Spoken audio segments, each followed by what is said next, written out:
So welcome back to Natural Gallant Bodybuilding, and one of you guys said that it's not that cold because it's not snowing outside. Yep. Well, way to go. All right, way to go. Yeah, we got snow now. You happy?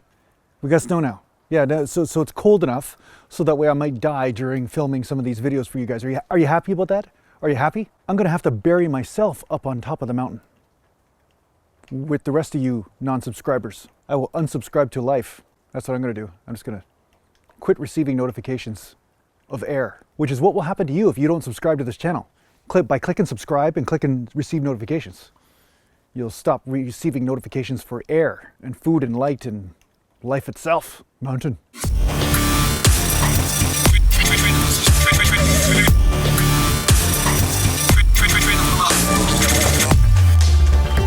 So today I thought I'd talk to you about how to use progressive overload in your training. Now, again, what I'm really talking about is how to use progression in your training, because so often people get stuck on increasing the weight with their workouts. And they say, okay, I have to increase my weight by 5 pounds or 2 pounds every workout, otherwise I'm failing somehow. But one thing that people don't know, especially after you get through the newbie gains, once you've been training a year or two, you'll notice that your gains do not come linearly anymore. You do not just continually increase forever. Otherwise, I'd be lifting several mountains right now above my head because I've been doing this for over 30 years. So it does not happen that way. So at some point you'll notice that there's a point of diminishing return in your program. Maybe you've been doing it for 6 weeks, or maybe you've been doing the program for 4 months and you're kind of hitting a wall. Now here's the thing, if you've been using progressive overload in your training, like say you're doing 5x5 or you're doing some pyramid type training system and you're noticing that you're always stalling at the same weight and you're never able to get any stronger, you're never going up at all, another thing that you can do is look at other ways to increase your intensity. Now it's time to take a break from using more and more weight. Now it's time to use the strength that you do have to get more reps or to do more volume, maybe more sets. So this is a strategy that I find a lot of people don't do because their ego is too wrapped up in how much they're lifting, but they're not looking at how can they progress in this moment. It's kind of like being in a maze. You hit a wall, you either go right or you go left. You can't just go straight forward, even though you might want to, because hey, if I go through the wall, I get the cheese faster. But that's just not the way it works when it comes down to training or life, really. So if you keep on hitting a wall, now look at other things that you could increase in intensity. And one of the things you can do is increase your frequency in your training. That's one form of intensity that I talk about. And I use this strategy a lot in the 2-day split programs, but you can increase your frequency if you have not done so already and just lower your volume to compensate, and maybe even lower the intensity of weight to compensate for this. And this may shock the system and help you refine the groove, as well as remind the body that it's got to get stronger. So do this for 2 to 3 weeks and then come back to your old program and see what happens. Now, another thing you can do is use the same frequency that you're doing, but lower the weight a bit. Now increase the sets by 4 or 5 sets per body part. Really focus on getting a bigger amount of volume in your workouts, but not necessarily quite so much weight on the bones and on the joints and everything. So therefore you're giving one pathway a rest, but at the same time now you're going to hit more hypertrophy. Speaking about changing up your training program, a little bit of snow is not a big deal. Sometimes you have a weather change and sometimes you got to change up your training too. So I thought this would be a great opportunity for me to try out some Navy SEAL training. All right, here we go. Test number 1.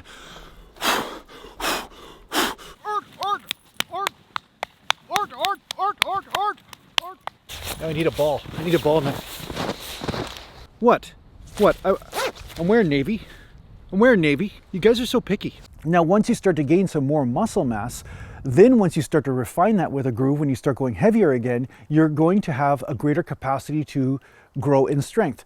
So through this strategy, you're kind of taking a step back and now working with a different weak link in your system. And by doing so, you end up with greater results rather than constantly hitting a wall over and over again. Now, the reason why you don't want to just stick to a program and hit a wall over and over again, especially when it comes down to always raising the weight, is that what's going to happen is you'll end up getting injured if you keep on just straining all the time. At some point, something snaps.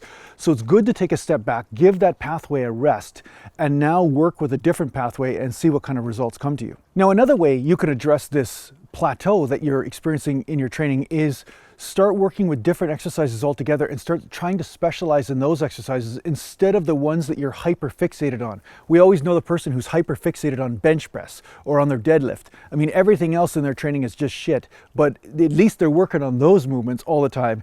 And then they hit a plateau there, and then their ego just can't take it. They're like, oh my God, you know, who am I if I can't bench 400? You know what I mean? It starts to become really existential. But the bottom line is that sometimes the best thing you can do is stop burning out on that same exercise and start working on other weak links in the system. If you hit a muscle from different angles, you use the body in different ways, sometimes with extra stability or less stability, you know, from using free weights to machines, different angles. Maybe you're doing decline for bench, maybe you're doing incline for bench, maybe you're doing dips, maybe you're doing ring dips.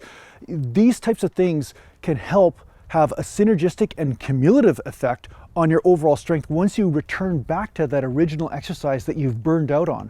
So this begs the question, can you burn out on one exercise? Yes, you can, because there are certain muscle groups you'll be using in a specific order and in a specific way.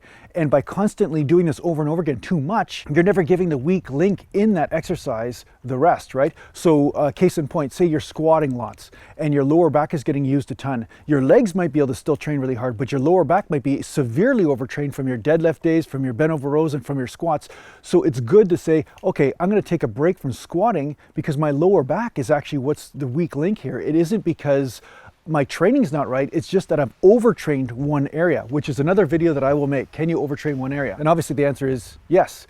So in order to continue training, in order to continue building muscle and building strength, obviously you want to develop a strategy so that you're just not beating something to death, but at the same time you're working other areas that need to work more so. So case in point with squats, do lunges instead, do some leg presses instead, do some hack squats if that works for you. I hate hack squats myself, but if you like hack squats, do that.